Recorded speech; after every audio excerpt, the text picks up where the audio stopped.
Okay. So alam ko mga robot, takot kayo sa rejection, takot kayo sa pain, di ba? Pag napunta ka sa ganung situation, di rin naman talaga masarap sa pakiramdam na ma-reject kasi mentally, emotionally, talagang painful yun di ba?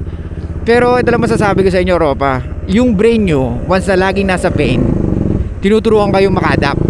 Gets? Kaya nga ang babae, eto, isipin nyo itong mabuti. Kasi nga, di ba, questionable na ngayon daw yung, hindi, kasi women are not looking for, hindi na looking for survival kasi kaya na nilang gawin yung mga ginagawa ng lalaki. Yes, totoo yun. So, ibig sabihin, naka-adapt na sila, tama? But, you cannot change yung naka-hardwired sa utak ng mga babae. They still want a man. They still want a man na magpo-provide at magpo-protect sa kanila. So, sa Europa, pag pumayag ka sa sinasabi ng tatay mo na jumawa ka ng mayaman, parang tinalikuran mo na yung mga pangarap mo. Kasi ni kailanman hindi magiging attractive yung ginagawa mong ganyan or kung gagawin mo man yan. Pero sabi naman ni Ropa sa atin, ayaw daw niya kasi gusto niya yung siya yung magpo-provide. Pero ang tatay niya, gusto ng tatay niya para sa kanya is maghanap ng babae magpo-provide sa kanya. No, wag na wag yung gagawin nyo mga Ropa, puta. Maniwala kayo sa akin. O sige, let's say for example nakakita ka na isang iyang ganun. Darating yung point na mawawala yung respeto niya sa'yo. At tapos doon pwedeng lokohin ka or makipag-iwalay siya sa'yo. So ano gagawin mo? Maghanap ka uli ng babaeng ganun? No bro!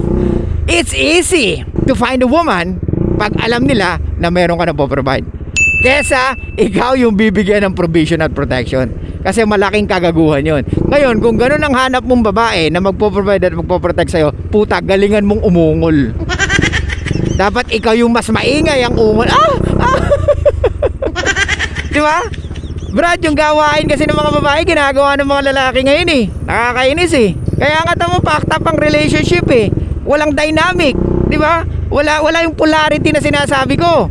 Yun yung pinaka-importante sa relationship, yung polarity, yung alam ng bawat isa kung ano yung role nila. As much as you can, bilang lalaki, gagawin mo yung karamihan o yung task pagdating sa relationship, di ba? Lalaki ka I know, there are things na talagang hindi mo kaya. Walang problema doon. Anyway, so sa Europa, ang mapapayo ko sa'yo, huwag mong pakinggan ng ama mo.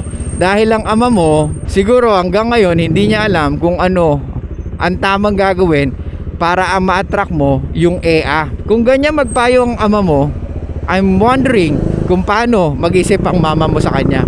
Kasi Europa, pag ganyan ang mindset ng lalaki, I don't think na masaya yung kanyang babae. Tingnan mo kung masaya yung mami mo sa kinikilos ng papa mo, di ba? Kasi grabe magpayo papa mo, maghanap ka ng mayaman, yung magpo-provide sa'yo. Puta, ano ka, chicks? Ikaw ba yung may kipi? Tsaka bakit? Gano'n ka makapogi, Ropa? O kaya hindi na nga lang sa gwapo, mga Rope. Ano yung kaya mong gawin para sa kanya? Ano, babantayan mo siya 24/7? Isa kang bodyguard, ganun ba? Kung ganun yung kaya mo i-provide, well, siguro pwede na. Pero at the end of the day, mga Ropa, yung sinasabi ko sa inyo, there's a universal traits na hinahanap natin sa bawat isa. Gusto natin babae.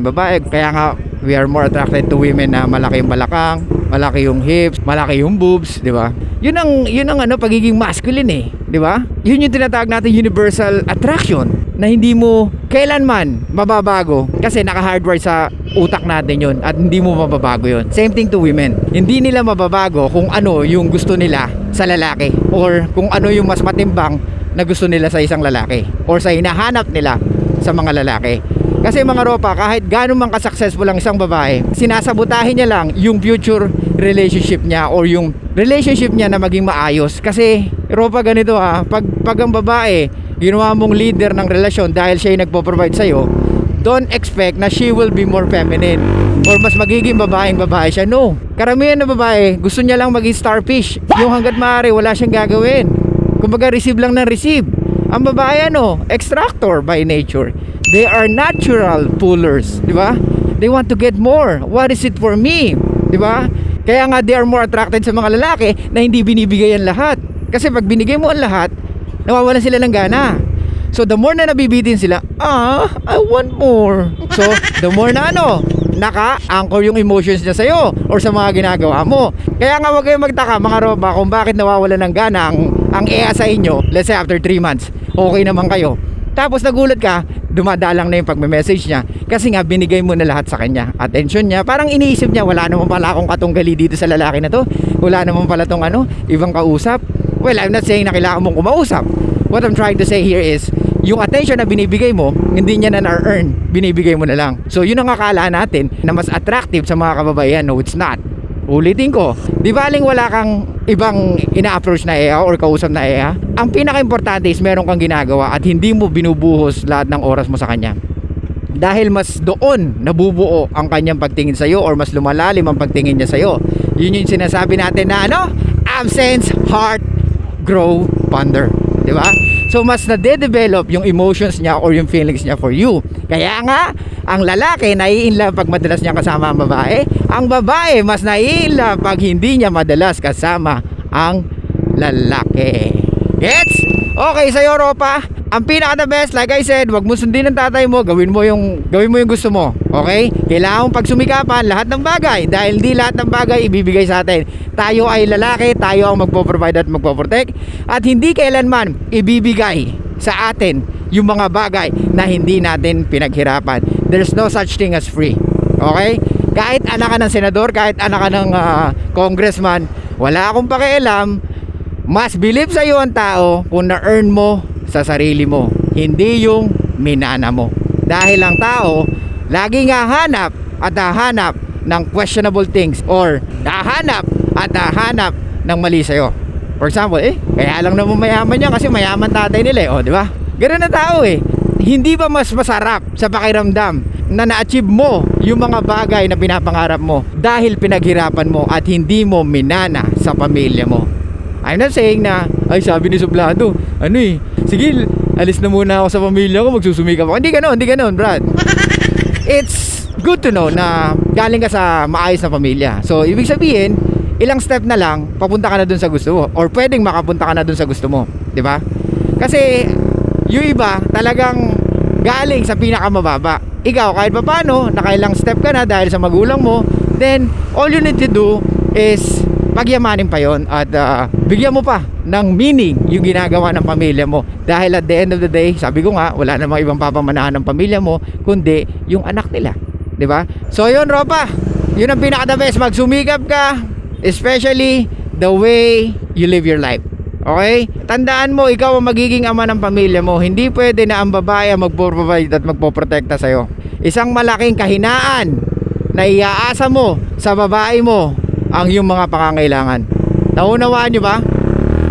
Mga Ropa, yun ang iiwanan ko sa inyong mensahe.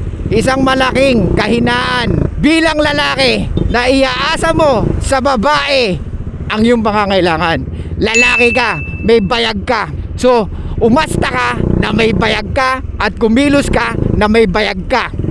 Okay? Huwag kang malambot. Hindi importante yung nararamdaman mo. Tandaan mo yan. Pag tanda mo, dun mo marirealize yung damdamin mo. Walang kwenta sa babaeng hindi ka talaga gusto. What?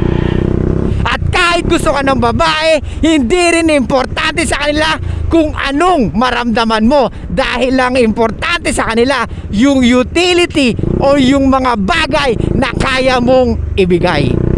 Maliwanag? Gusto kong itanim nyo sa utak nyo na ang babae cannot love us unconditionally. They love us based on transactional. Ulitin ko, women cannot love us unconditionally. Women love us base sa mga bagay na kaya nating ibigay. Okay? So yun lang guys, thank you so much. I'll see you guys next time. And bye-bye. Show love. And peace out.